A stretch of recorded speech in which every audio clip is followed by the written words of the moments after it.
अस्सलाम वालेकुम दोस्तों, मैं आपको परफेक्ट वेब सॉल्यूशंस की तरफ से वर्डप्रेस कस्टमाइजेशन की इस वीडियो ट्यूटोरियल सीरीज के पार्ट 25 में खुशामदीद कहता हूं। मेरा नाम इमरान कासिम है और इस वीडियो ट्यूटोरियल में हम कस्टम टेक्सोनोमीज पे बात करेंगे और देखेंगे कि कस्टम टेक्सोनोमीज के लिए हम किस तरीके से कस्टम टेम्पलेट्स क्रिएट करते हैं और उसके टेम्पलेट की हायरार्की कौन सी और क्या होती है। तो ये बहुत इंपॉर्टेंट होता है समझना कि टेक्सोनोमीज को किस तरीके से क्रिएट करना है हमने, उनके लिए templates, different kinds of templates होते हैं, वो कैसे क्रिएट करने हैं। तो मैं उम्मीद करता हूं कि आप मेरे इस वीडियो ट्यूटोरियल को एंड तक देखेंगे और इसको लाइक भी करेंगे। इसके अलावा अगर आप हमारे इस चैनल परफेक्ट वेब सॉल्यूशंस पर न्यू हैं तो इसको सब्सक्राइब करते हुए साथ में मौजूद बेल के आइकन को प्रेस करते हुए ऑल नोटिफिकेशंस को भी ऑन कर लीजिएगा ताकि आने वाले वीडियो ट्यूटोरियल्स की अपडेट्स आपको मिलती रहें। Thank you very much. तो चलिए शुरू करते हैं वर्डप्रेस कस्टमाइजेशन के इस वीडियो ट्यूटोरियल को और कस्टम टेक्सोनोमीज के बारे में सीखते हैं। इससे पहले कि मैं आज के वीडियो ट्यूटोरियल की तरफ बढ़ूं, लास्ट वीडियो ट्यूटोरियल में एक चीज हमने मिस कर दी थी, वो ये थी कि जब भी हम किसी बटन पे क्लिक करते हैं तो मैं ये चाह रहा था कि उसका कलर ग्रीन हो जाए ताकि हमें पता हो कि इस वक्त एक्टिव पोस्ट टाइप्स कौन सी हैं। फॉर एग्जांपल अगर मैं डिजिटल मार्केटिंग पे क्लिक करता हूं तो इसको यहाँ पर सिर्फ डिजिटल मार्केटिंग की पोस्ट शो करनी चाहिए थी और दूसरी पोस्ट हमें शो नहीं करनी चाहिए थी। अच्छा, यहाँ पर अगर आप देखें तो ये अगेन हमारे पास ये काम नहीं कर रहा। लास्ट वीडियो ट्यूटोरियल तक तो ये काम कर रहा था, लेट्स सी। तो यहाँ पर एरर है जावास्क्रिप्ट का dollar sign is not a function. ये mdb.min.js का फंक्शन के फंक्शन का एरर दे रहा है कि जो हमारे पास मटेरियल बूटस्ट्रैप है उसकी जो जेएस फाइल है उसमें एरर आ रहा है। ये देखिए यहाँ पर dollar sign is not a function. Let's see कि क्या एरर है। तो यहाँ पर हम आएंगे, इस एरर को पहले फिक्स कर लेते हैं थीम्स में, अंडरस्ट्रैप चाइल्ड में, और यहाँ से हम आएंगे फंक्शंस डॉट पीएचपी के अंदर। अच्छा, ये जो यहाँ पर डॉट आपको नजर आ रहा होगा, यहाँ पर भी डॉट नजर आ रहा है, ये एक्चुअली मैंने इस थीम को गिटहब पर अपलोड कर दिया। आप वहां से इसको डाउनलोड कर सकते हैं। मेरे अकाउंट से लॉगिन होकर इमरान आरबीएक्स के नाम से मेरे गिटहब अकाउंट का लिंक भी आपको चैनल के अबाउट सेक्शन में मिल जाएगा। इस वक्त हम मेन वाले ब्रांच पर हैं। यहाँ पर वो एरर दे रहा है mdb का। तो ये है हमारे पास mdb.min.js। एसेट्स के अंदर से js के अंदर से mdb.min.js है। इट मीन यूआरएल तो ठीक है, ये इससे पहले काम भी ठीक कर रहा था। ये सडनली wp enqueue स्क्रिप्ट है, ठीक है, wp localize स्क्रिप्ट है। ये डिपेंडेंट है jQuery के, और हमारा ये जो js है इसको मैंने jQuery पे डिपेंडेंट नहीं किया कि jQuery पहले लोड हो। इसको भी जे क्यूरी पे रखना है और इसको भी जे क्यूरी पे। सेव करते हैं अगेन इसको। लेट्स सी कि क्यों ये इश्यू इसने दिया। तो empty cache and hard reload करते हैं, क्योंकि कल तक तो ये ठीक था, मैंने तो इसमें कोई ऐसी चेंजेस की नहीं है। तो स्टिल कह रहा है कि type error dollar sign is not a function. Let's see, view पे सोर्स करते हैं हम, क्योंकि सोर्स से ही हमें आइडिया होगा कि इशू क्या है। तो इशू में सबसे पहले हम देखते हैं जे क्यूरी डॉट जेएस, ये हमारे पास लोडेड है jQuery डॉट जेएस, और इसके बाद mdb dot min dot JS. अच्छा, यहाँ पर अगर आप देखें min डॉट जेएस, ये हमारे पास फुटर में लोड हो रहा है mdb dot min dot JS. It's fine, ये फुटर में है या फुटर में है, जबकि हमारे पास जो jQuery है वो हेडर में लोड हो रही है। यहाँ पर ये देखिए jQuery डॉट जेएस, और ये 3.5.1 इसका वर्जन जो है वो लोड हो रहा है।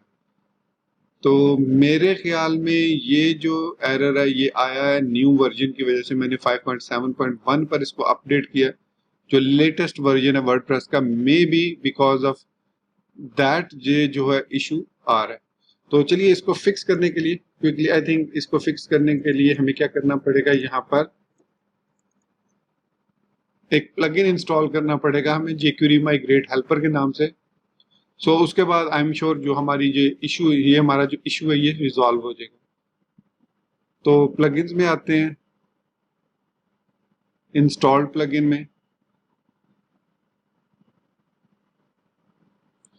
और यहाँ पर ऐड न्यू प्लगइन में हम आएंगे।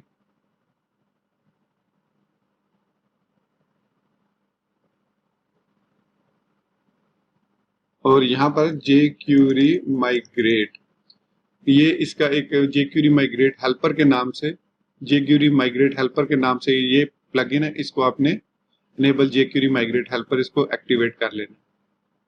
इसके अलावा अगर आप रिमूव करना चाहें jQuery migrate को तो आप रिमूव भी कर सकते हैं। यहाँ पर प्लगइन की बजाय हम कोड भी लिख के इसको रिमूव कर सकते हैं। सो एनीवेज, ये प्लगइन इंस्टॉल हो चुका है और इसके बाद अब हम इस पेज को दोबारा से रीलोड करते हैं एंड सी कि क्या हमारा एरर जो है वो खत्म हुआ है या नहीं। सो यहाँ पर था ये ओवर प्रोजेक्ट्स, इंस्पेक्ट एलिमेंट करके चेक करते हैं कि हमारा एरर जो है वो फिक्स हुआ है या नहीं। कंसोल में आते हैं और यहाँ पर इसको एक दफा कैशे को रीलोड करते हैं।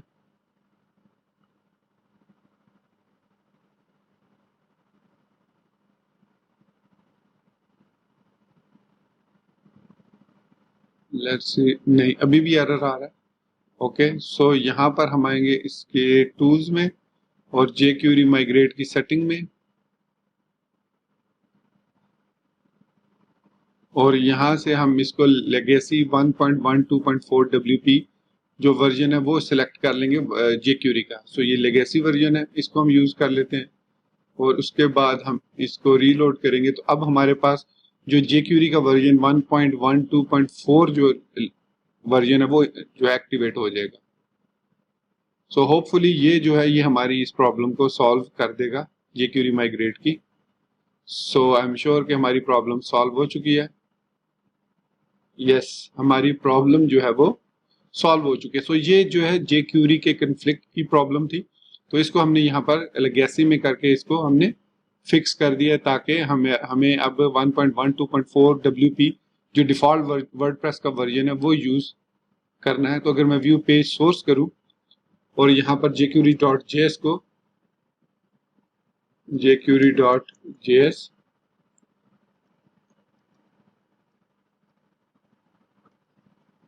jQuery migrate helper,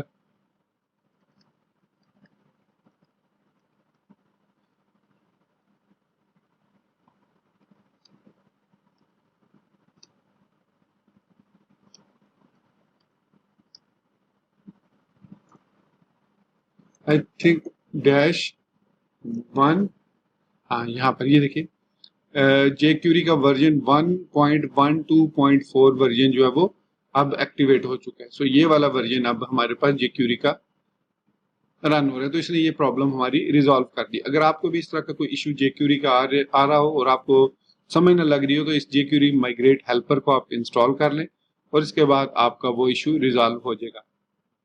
तो अच्छा, अब हम बढ़ते हैं कि इनको एक्टिवेट करने जिस लिंक पर हम मौजूद हैं। तो बहुत ही इजी है, आपने सिंपल यहाँ पर आना है अपने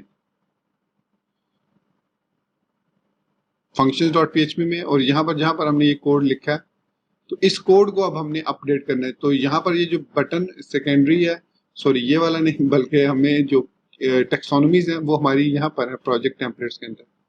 तो इसके अंदर जो हमारे पास ये फिल्टर वाली क्लास है इसको फाइंड करेंगे और इसमें से जहां जहां पर BTN सक्सेस है वो रिमूव करके जो करंट है उसमें ऐड कर देंगे। बहुत ही सिंपल लॉजिक है। तो यहाँ main.js में आएंगे और इसको अब हम करली ब्रैकेट में कर लेते हैं क्योंकि हमने यहाँ पर मल्टीपल लाइंस लिखनी है। सो रिजल्ट को हमने इसमें डाटा में सेव करना है और उसके बाद $, डॉट फिल्टर, क्योंकि उसकी क्लास थी, रिमूव क्लास BTN सक्सेस, और BTN सक्सेस को रिमूव करके हमने उसकी जगह पर उसमें BTN प्राइमरी को ऐड करना है, राइट। सो यहाँ पर हम ऐड करेंगे dot filter dot remove class, sorry not remove class, add class BTN primary, क्योंकि हमने अब BTN सक्सेस को रिमूव करके BTN प्राइमरी को ऐड कर देना है। और जहां पर हमने क्लिक करना है ये वाला हमारे पास क्लिक है, तो गेट रिस्पॉन्स के बाद यहाँ पर हम $, this dot add class BTN success कर देना हमने ये। तो जैसे ही हम क्लिक करेंगे उसमें BTN सक्सेस क्लास ऐड हो जाएगी। आई थिंक यहाँ पर एक इश्यू आएगा। हाँ, ये हमें क्लिक में लिखना चाहिए क्योंकि यहाँ पर रिस्पॉन्स में वो फिर उनको चेंज कर देगा। तो फिल्टर क्लास को हमने फाइंड करना है, उसमें से रिमूव करना है इसको BTN सक्सेस को, और उसकी जगह पर BTN प्राइमरी तमाम जितनी भी फिल्टर क्लासेस हैं उसमें, और जो करंट है उसमें BTN सक्सेस को ऐड कर देंगे। तो ये हमारे पास लॉजिक है। अब इसको रीलोड करते हैं।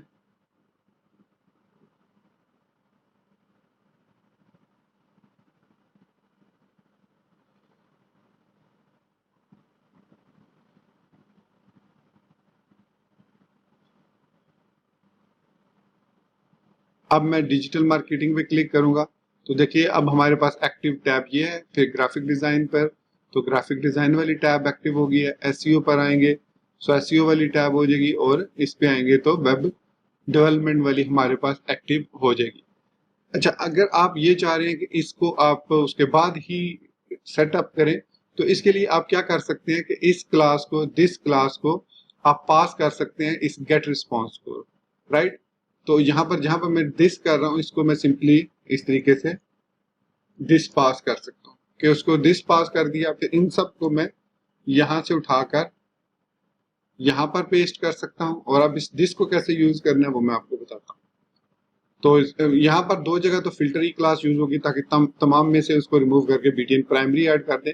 और जो लास्ट वाली क्लास है, अब ये जो दिस है ये यहाँ पर आ जाएगा हमारे पास इस जगह पर, क्योंकि हम इसको पास कर रहे हैं। तो यहाँ पर हमारे पास OBJ आएगा क्योंकि ये ऑब्जेक्ट होगा। सो वैल्यूज की जगह पर हम यूज करेंगे $OBJ dot data into slag, इस तरीके से ये हम इस तरीके से इसको यूज करेंगे। और इसी तरीके से $OBJ डॉट एड क्लास कर देंगे। सो जो भी ऑब्जेक्ट हम यहाँ पर पास करेंगे, करंट ऑब्जेक्ट, इसको जब हम इस फिल्टर वाले पे क्लिक करेंगे तो यहाँ पर ये दिस ऑब्जेक्ट यहाँ पर पास हो जाएगा। सिंपल इसको सेव किया। सेव करने के बाद इसको एक दफा फिर एम्प्टी कैशे करके रीलोड करते हैं। अब ये होगा कि जब मतलब अब हम उसको पास कर रहे हैं तो ये जब रिस्पॉन्स हमें रिटर्न होगा उसके बाद ये वाले एक्शंस परफॉर्म होंगे। सो लेट्स सी, यहाँ पर मैं डिजिटल मार्केटिंग पर क्लिक कर रहा हूँ। तो देखिए रिस्पॉन्स आने के बाद उसने हमें बटन्स को चेंज किया, देख सकते हैं आप। सो ये दो टेक्निक से इनमें से जो आपको बेहतर लगे, मेरे ख्याल में ये वाली बेहतर टेक्निक है कि रिजल्ट में हमारे पास डाटा आ गया तो उसके बाद ही हम उसको चेंज करते हैं। ओके, तो हमारी प्रॉब्लम भी सॉल्व होगी और हमने बटन्स को एक्टिव भी कर लिया।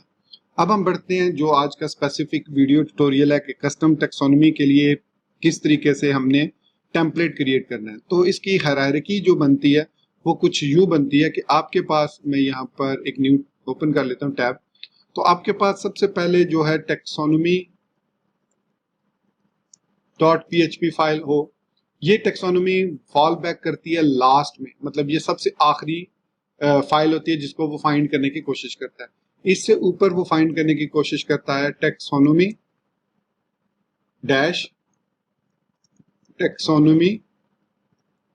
नेम। करली ब्रैकेट का मतलब है कि यहाँ पर हम टेक्सोनोमी नेम देंगे और साथ में उसका टैग या जो भी टर्म है वो हम देंगे। तो .php फाइल क्रिएट करेंगे। फिर इससे ऊपर वो सर्च करता है। अच्छा, यहाँ पर इसकी हायरार्की में हाँ ठीक है, ये टेक्सोनोमी नेम को पहले टर्म सर्च करता है, ये सबसे पहले इसको सर्च करता है। फिर उसके बाद टेक्सोनोमी नेम को सर्च करता है। सो इस तरीके से वो .php फाइल्स को सर्च करता है कि किस में हमारे पास टेक्सोनोमी का पेज फाइंड करेगा, उसके अंदर से फिर टेक्सोनोमी फाइंड करेगा कि उस टेक्सोनोमी के टेक्सोनोमी के नेम से कोई फाइल मौजूद है, फिर या डैश टर्म के नाम से फाइल मौजूद है या नहीं। फॉर एग्जांपल, मैं अगर अपने इस प्रोजेक्ट्स वाले को एज एन एग्जांपल लूं, तो अगर मैं क्रिएट करता हूं taxonomy dash project underscore type dash SEO.php, तो अब ये वाला टेम्पलेट उस वक्त लोड होगा जब मैं SEO वाले बटन पे क्लिक करूंगा। मतलब जब मैं SEO वाले बटन पे क्लिक करूंगा तो ये वाला टेम्पलेट जो है वो, सॉरी यहाँ पर नहीं, ये तो फिल्टर है, यहाँ पर ये जो वेब डेवलपमेंट है ना लिखा हुआ, अगर मैं इस वेब डेवलपमेंट पे क्लिक करूंगा तो ये वाली फाइल ओपन नहीं होगी, बल्कि इसके लिए फाइल ओपन होगी, वो फाइंड करेगा taxonomy dash project type dash web dash development, क्योंकि ये स्लग है .php फाइल, इस फाइल को सर्च करेगा। या फिर वो अगर मैं प्रोजेक्ट अंडरस्कोर टाइप डैश, उसमें हमारे पास और कौन सी है, ये ग्राफिक डिजाइन है, ऑल प्रोजेक्ट है। ऑल प्रोजेक्ट तो खैर हमारे पास टेक्सोनोमी नहीं है, ये स्टैटिक वर्ड है, तो ये बेसिकली ऑल प्रोजेक्ट जो है वो फाइंड करेगा taxonomy underscore project type .php को या फिर टेक्सोनोमी .php को। तो ये इस तरीके की इसकी हायरार्की बनती है। सबसे ज्यादा प्रायोरिटी जो होती है वो इसकी होती है टर्म की, फिर उसके बाद प्रायोरिटी होती है इसकी, और उसके बाद प्रायोरिटी होती है इस टेक्सोनोमी .php की। ये इसलिए रखा गया क्योंकि अगर आप डिफरेंट टर्म्स के लिए लेआउट को डिफरेंट क्रिएट करना चाह रहे हैं तो आप हर एक टेक्सोनोमी की टर्म के लिए डिफरेंट जो है वो आप क्रिएट कर सकते हैं पेज लेआउट या टेम्पलेट लेआउट। हम चूंकि जनरल लेके चल रहे हैं तो हमारे लिए इनफ है कि उसका नाम टेक्सोनोमी .php हो। तो हम यहाँ पर इस अंडरस्टैप .child डैश चाइल्ड में एक न्यू फाइल क्रिएट करेंगे टेक्सोनोमी .php के नाम से, या फिर मैक्सिमम मैं प्रोजेक्ट टाइप दे सकता हूँ ताकि हमें पता हो कि यही वाली वो लोड करे। यहां से मैं इसको डैश प्रोजेक्ट अंडरस्कोर टाइप दे देता हूँ। सो इसको रीनेम करना पड़ेगा, यहां से नहीं, यहाँ पर तो सिंपली PHP लिखते हैं हम, तो यहाँ पर हमें इसको चेंज करना पड़ेगा। तो यहाँ पर मैं इसको रीनेम करूंगा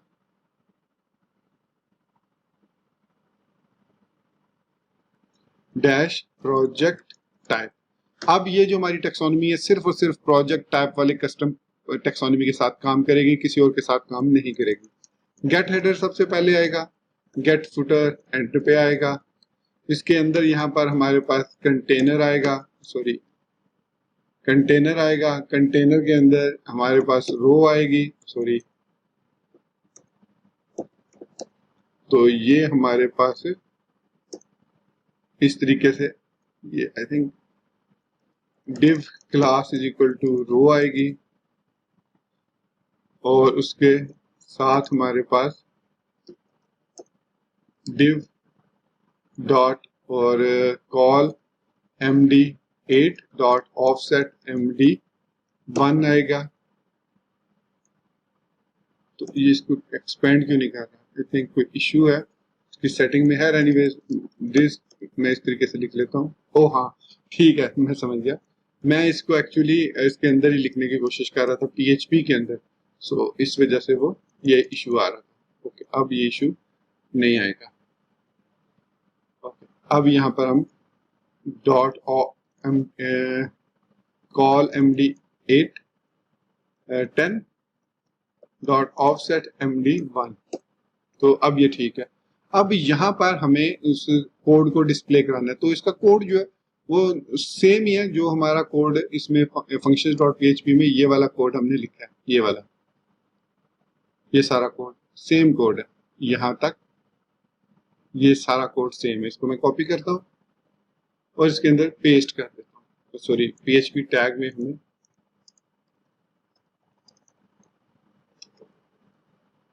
तो ये सेम है। अब यहाँ पर जो चीज इंपॉर्टेंट है इसको जरा मैं सेट कर रहा हूं।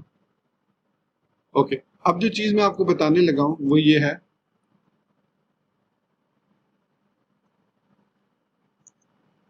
कि अब हमें चाहिए सबसे पहले तो स्लग चाहिए, पोस्ट टाइप प्रोजेक्ट्स ही होगा, पब्लिश स्टेटस होगा। अब यहाँ पर हम प्रोजेक्ट टाइप दे रहे हैं, अब ये प्रोजेक्ट टाइप को भी हम डायनामिक ले सकते हैं यहाँ से, और इस स्लग को भी। तो वो किस तरीके से लेते हैं वो मैं पहले आपको बता देता हूँ। तो इसके लिए हम यूज करते हैं गेट क्यूरी वार को। सो गेट क्यूरी वार जो है, गेट क्यूरी वार, ये जो फंक्शन है ये आपकी जो भी क्यूरी होती है, जो भी आपने URL बनाई होती है उसके अंदर से उस URL के मुताबिक वहां से वेरिएबल्स को उठाता है। फॉर एग्जांपल मैं यहाँ पर लिखता हूँ एको गेट क्यूरी वार, और यहाँ पर मैं लिख देता हूँ टर्म, ठीक है, एको, और उसके बाद मैं एग्जिट कर देता हूँ इसको। तो ये क्या करेगा कि ये जो टर्म है ना, ये बेसिकली मैं आपको दिखाता हूँ यहाँ पर, जब मैं इस वेब डेवलपमेंट पे क्लिक करता हूँ तो प्रोजेक्ट टाइप स्लैश जो हमारे पास वेब डेवलपमेंट होती है, सॉरी जो भी टर्म होती है वो उसको गेट करता है। ये जो वेब डेवलपमेंट है, ये स्लग है, इसको वो एको कर देगा स्क्रीन पर। ये देखिए यहाँ पर वेब डेवलपमेंट लिखा हुआ आ गया। अगर मैं यहाँ पर /SEO लिखता हूं तो देखिएगा यहाँ पर SEO लिखा हुआ आ जाएगा। तो वर्डप्रेस ऑटोमेटिकली गेट क्यूरी वार की मदद से आपके जो भी वेरिएबल्स होते हैं उनको जो है वो गेट करता है। तो अब यहाँ पर देख सकते हैं कि अब SEO लिखा हुआ आपको नजर आ रहा होगा। थोड़ा सा डिम है क्योंकि मेरा जो फॉन्ट है वो थोड़ा सा लाइट फॉन्ट है, तो इसलिए आई थिंक आपको लेकिन लिखा हुआ नजर आ रहा होगा। इसी तरीके से अगर मैं यहाँ पर लिखता हूँ गेट क्यूरीवार टेक्सोनोमी और मैं इस वक्त टेक्सोनोमी के टेम्पलेट पर हूँ, तो वर्डप्रेस को ऑटोमेटिकली पता चल जाएगा कि ये जो टर्म है इससे पहले जो भी चीज लिखी है वो टेक्सोनोमी है। देखिए मैं इसको रीलोड करता हूँ तो यहाँ पर प्रोजेक्ट टाइप लिखा हुआ आ गया और ये प्रोजेक्ट टाइप हमारी जो है टेक्सोनोमी है। ओके, तो ये थोड़ी सी इसकी लॉजिक आपने समझनी है। अब चूंकि मैंने taxonomy dash project underscore type dot PHP file create की हुई है, तो मुझे टेक्सोनोमी गेट करने की जरूरत नहीं है। मैं सिर्फ टर्म को गेट करके इसको वेरिएबल के अंदर सेव कर लूंगा। सो द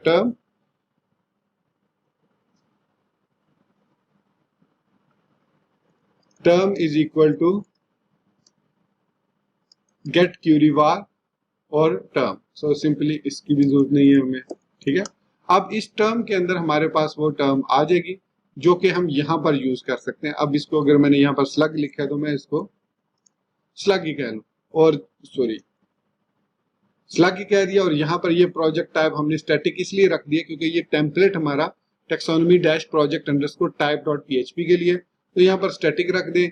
चाहे तो आप इसको अगर आपके टेम्पलेट का नाम सिंपल टेक्सोनोमी डॉट PHP है तो फिर आपको यहाँ पर टेक्सोनोमी भी गेट करनी होगी। So taxonomy is equal to get query var taxonomy, इस तरीके से तो हम गेट भी कर लेते हैं। तो यहाँ पर फिर आप इसको चेंज कर देंगे, डायनेमिक कर देंगे। तो अब ये होगा कि आपका जो भी टेम्पलेट होगा वो उसके मुताबिक जिस भी टेक्सोनोमी पे आप काम कर रहे हैं उस टेक्सोनोमी पे हमें यहाँ पर फील्ड्स को रिटर्न कर देगा। अब बाकी इसमें सारी चीजें वही हैं। अब यहाँ पर हमें टैग, पोस्ट, थंबनेल और यहाँ पर वो जो टेम्पलेट वाला कोड था ना, बेसिकली हमें ये यूज करना चाहिए था। सो ये वाला वाइल वाला यूज करते हैं। कॉपी किया इसको और यहाँ से वाइल वाला इसको पेस्ट कर दिया। सो मेन थिंग है कि उसका जो स्ट्रक्चर है वो सेम है, तो इसको थोड़ा सा हम टैब दे लेते हैं। ओके, सो ये हमने इसको क्रिएट कर लिया टेक्सोनोमी वाले टेम्पलेट को। अब अगर मैं आता हूँ ब्राउजर के अंदर और इसको SEO वाले को ही ओपन कर लेते हैं, इसको एंटर प्रेस करता हूँ, तो अब जो हमारे पास यहाँ पर पोस्ट या कस्टम पोस्ट डिस्प्ले होंगी वो सिर्फ और सिर्फ इस SEO से रिलेटेड जो जो हमने पोस्ट क्रिएट किए हैं सिर्फ वो शो होंगी।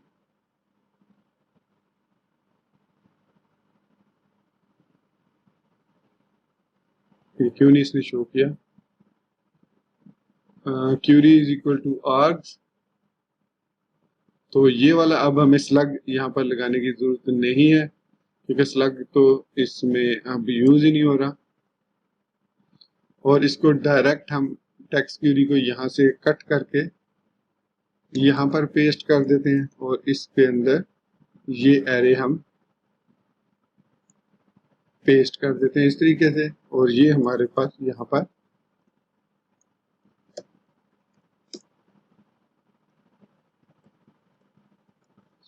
ये हो गया। अच्छा, यहाँ पर वैल्यू स्लग जो है ये भी आ रहा है, मैं अगेन इसको ले रहा हूँ।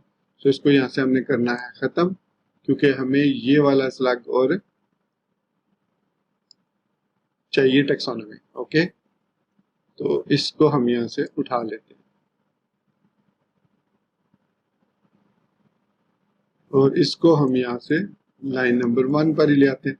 सो अब ये हमें पोस्ट टाइप्स प्रोजेक्ट्स में से उठाकर पब्लिश जो भी होंगी वो जिनका स्लग और टेक्सोनोमी ये होगी, ये हमें यहाँ पर शो कर देगा। तो एक्चुअली जो दूसरा स्लग वाला वेरिएबल था वो ओवरराइड कर रहा था जो प्रीवियस हम गेट कर रहे थे, तो इस वजह से यहाँ पर एम्प्टी पोस्ट शो हुई है। अब हमें SEO से रिलेटेड जो भी पोस्ट थी आप देख सकते हैं कि SEO digital marketing and SEO की पोस्ट हमारे पास शो हो रही है। अब अगर हम यहाँ पर मौजूद हैं तो इस जगह पर हमें इस टर्म्स को डिस्प्ले करवाने की जरूरत बिल्कुल नहीं है, तो इसको हम यहाँ से खत्म कर देते हैं, क्योंकि वी ऑलरेडी नो कि हम जो है वो इस वक्त कहाँ पर है, इस टर्म के अंदर मौजूद है, जो कि ये वाली टर्म है। इसी तरीके से अगर मैं यहाँ पर वेब डेवलपमेंट लिख देता हूँ, तो अब वेब डेवलपमेंट के अंदर जो हमने पोस्ट क्रिएट किए हैं वो यहाँ पर कस्टम पोस्ट क्रिएट किए हैं वो यहाँ पर शो हो जाएगी। ठीक है। सो अब अगर आप ये सोचें कि अगर ये हमारे पास टेम्पलेट है टेक्सोनॉमी, और इसके अलावा मैं यहाँ पर एक और न्यू इसको डुप्लीकेट कर लेता हूँ, इसको मैं डुप्लीकेट, यहाँ पर ऑप्शन होगा डुप्लीकेट, और इसको मैं नाम दे देता हूँ simply taxonomy, taxonomy dot PHP, और इसके अंदर मैं यहाँ पर लिख देता हूँ, यहाँ पर ये डॉट कहाँ से आ रहा है, आई थिंक यहाँ पर भी डॉट होगा। ठीक है। और यहाँ पर मैं कहीं पर लिख देता हूँ ये इस तरह H1 project type taxonomy, right. और दूसरे को मैं दे देता हूँ नाम H1 में general taxonomy. So it means अगर हमारे पास जो प्रोजेक्ट टाइप वाली टेक्सोनॉमी में हम सर्च नहीं कर रहे होंगे तो ये जनरल वाली को यूज करेगा, अदरवाइज वो इसको यूज करेगा। इसी तरीके से अगर मैं इसको फिर डुप्लीकेट करता हूँ एक और दफा, ये जस्ट मैं आपको एक्सप्लेन करने के लिए, ताकि आपको टेक्सोनॉमीज की अच्छे तरीके से समझ आ जाए। सो डुप्लीकेट करता हूँ और इसको मैं नाम देता हूँ project underscore type dash SEO, simple. इस PHP फाइल को सेव किया। अब इसके अंदर लिखता हूं मैं SEO टाइप टेक्सोनॉमी, राइट। सो ये है हमारी SEO टाइप टेक्सोनॉमी, ये है हमारी प्रोजेक्ट टाइप टेक्सोनॉमी, मतलब जो ये टर्म बेस पर है ना, और ये हमारे पास जनरल टेक्सोनॉमी है, ये प्रोजेक्ट टाइप है, और ये project type SEO term for SEO term, for SEO term. तो ये मैंने लिख दिया। अब ये हमारे पास जो है ये प्रोजेक्ट टाइप के लिए है, ये हमारे पास प्रोजेक्ट टाइप जो SEO वाली है वो है, और ये जनरल पर्पस है, राइट। अब हम आते हैं वापस ब्राउजर में। अब अगर मैं यहाँ पर प्रोजेक्ट टाइप SEO ओपन करता हूँ, अभी वेब डेवलपमेंट को ही ओपन कर लेते हैं, तो ये ओपन करेगा taxonomy dash project underscore type वाली को, क्योंकि इसमें टर्म हमारे पास ये देख सकते हैं प्रोजेक्ट टाइप टेक्सोनॉमी है। अगर यहाँ पर मैं SEO वाली को एक्सेस करने की कोशिश करूंगा, SEO इसको, तो ये देखिएगा ये वाली फाइल जो ओपन होगी ये project type tax with SEO taxonomy है। तो देखिए project type taxonomy for SEO term, तो ये वाली फाइल लोड हो रही है ये वाली SEO के लिए। इसी तरीके से हम वेब डेवलपमेंट के लिए भी बना सकते हैं, दूसरी भी बना सकते हैं, जितनी भी हमारी टेक्सोनॉमीज हैं हर एक के लिए अलग अलग हम जितनी भी टेक्सोनॉमी की टर्म्स हैं उनके लिए अलग अलग टेम्पलेट्स भी इस तरीके से क्रिएट कर सकते हैं। सो ये प्रोजेक्ट ये जो जनरल है ये उसी सूरत में लोड होगी अगर ये प्रोजेक्ट टाइप वाली हम मैं इसको रीनेम करके इसको इस तरीके से रीनेम कर देता हूँ, तो ये किसी के लिए अब काम नहीं करेगी, project underscore type dash dash dash dot PHP। तो इन दिस केस अगर मैं SEO वाली ओपन करूंगा तो हमारे पास project type taxonomy for SEO term open होगी, लेकिन अगर मैं वेब डेवलपमेंट वाली ओपन करूंगा टर्म तो उसके लिए अब वो जनरल टेक्सोनॉमी को यूज करेगा, क्योंकि टेक्सोनॉमी डॉट PHP वाली फाइल को अब यूज करेगा, क्योंकि हमारे पास taxonomy dash project underscore type की फाइल नहीं है। तो यहां पर मैं लिखता हूं web dash development, enter press किया,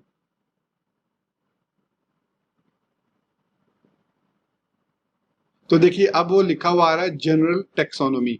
सो अब मतलब वो जनरल टेक्सोनॉमी वाली टेक्सोनॉमी डॉट PHP यूज कर रहा है। सो ये बेसिकली 3 डिफरेंट काइंड की हमारे पास टेक्सोनॉमीज होती हैं जिनको हम इजीली यूज करके अपनी टेक्सोनॉमीज क्रिएट कर सकते हैं। मैं इन तीनों को यहाँ पर पब्लिश कर दूंगा अपने गिटहब के अकाउंट पर।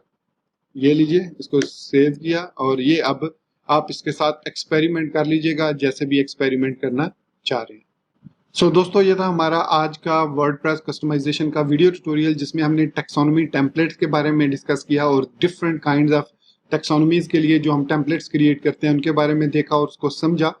तो मैं उम्मीद करता हूं कि आपको मेरा ये वीडियो ट्यूटोरियल पसंद आया होगा, और इसके अलावा आपको टेक्सोनॉमीज के टेम्पलेट्स की भी अच्छे तरीके से समझ लग गई होगी। अगर स्टिल कोई कंफ्यूजन हो तो आप इसी वीडियो के कमेंट सेक्शन में मुझसे पूछ सकते हैं, या फिर आप हमारा सोशल मीडिया नेटवर्क भी ज्वाइन कर सकते हैं, जिनके लिंक्स आपको इसी वीडियो के डिस्क्रिप्शन या हमारे चैनल के अबाउट सेक्शन में मिल जाएंगे।